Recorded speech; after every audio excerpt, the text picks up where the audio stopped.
7 ذوالحجہ 317 ہجری کو بحرین کے حاکم ابو طاہر سلیمانی نے مکہ مکرمہ پر قبضہ کر لیا۔ خوف و ہراس کا یہ عالم تھا کہ اس سال حج بیت اللہ نہ ہو سکا، کوئی بھی شخص عرفات نہ جا سکا۔ انا للہ و انا الیہ راجعون۔ یہ اسلام میں پہلا ایسا موقع تھا کہ حج بیت اللہ نہ ہو سکا۔ اسی ابو طاہر نے حجر اسود کو بیت اللہ سے نکالا اور اپنے ساتھ بحرین لے گیا۔ پھر بنو عباس کے خلیفہ مقتدر نے ابو طاہر سے معاہدہ کر کے فیصلہ کیا اور 3000 دینار دیا اور حجر اسود خانہ کعبہ کو واپس کیا گیا۔ یہ واپسی 339 کو ہوئی، گویا کہ 22 سال خانہ کعبہ حجر اسود سے خالی رہا۔ جب فیصلہ ہوا کہ حجر اسود کو واپس کیا جائے گا تو اس سلسلے میں خلیفہ وقت نے ایک بڑے عالم محدث عبداللہ کو حجر اسود کی وصولی کے لیے ایک وفد کے ساتھ بحرین بھجوایا۔ یہ واقعہ علامہ سیوطی کی روایت سے اس طرح نقل کیا گیا ہے کہ جب شیخ عبداللہ بحرین پہنچے تو بحرین کے حاکم نے ایک تقریب کا اہتمام کیا اور ان کو بتایا گیا کہ اس تقریب ہی میں حجر اسود کو ان کے حوالے کیا جائے گا۔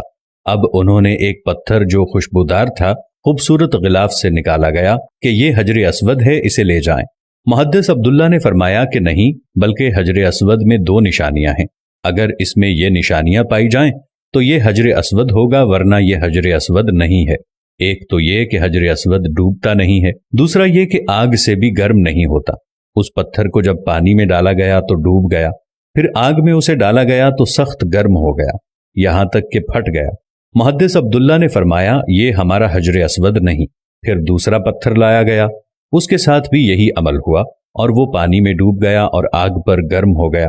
فرمایا کہ ہم اصل حجر اسود ہی لیں گے۔ پھر اصل حجر اسود لایا گیا اور آگ میں ڈالا گیا تو ٹھنڈا نکلا، پھر پانی میں ڈالا گیا تو پھول کی طرح پانی میں تیرنے لگا۔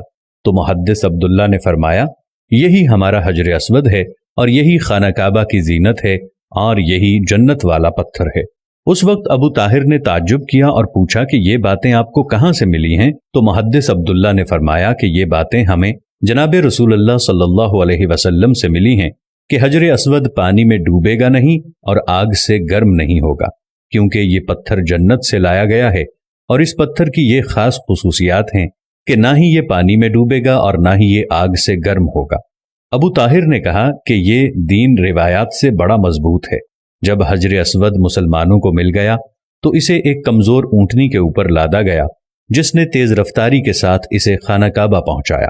اس اونٹنی میں زبردست قوت آ گئی کیونکہ حجر اسود اپنے مرکز بیت اللہ کی طرف جا رہا تھا، لیکن جب اسے خانہ کعبہ سے نکالا گیا تھا اور اسے بحرین کی طرف لے جا رہے تھے تو جس اونٹ پر لادا جاتا تھا وہ مر جاتا، حتیٰ کہ بحرین پہنچنے تک 40 اونٹ اس کے نیچے مر گئے اور ایک کمزور سی اونٹنی نے بحرین سے واپس بیت اللہ کی طرف وہ سفر بہت آسانی سے طے کر لیا۔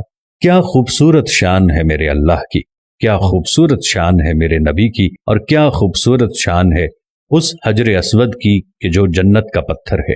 اللہ تعالی ہم سب کو، آپ دیکھنے والوں کو، تمام کو حجر اسود کی زیارت نصیب فرمائے، ہم سب کو خانہ کعبہ کی زیارت نصیب فرمائے، آمین ثم آمین۔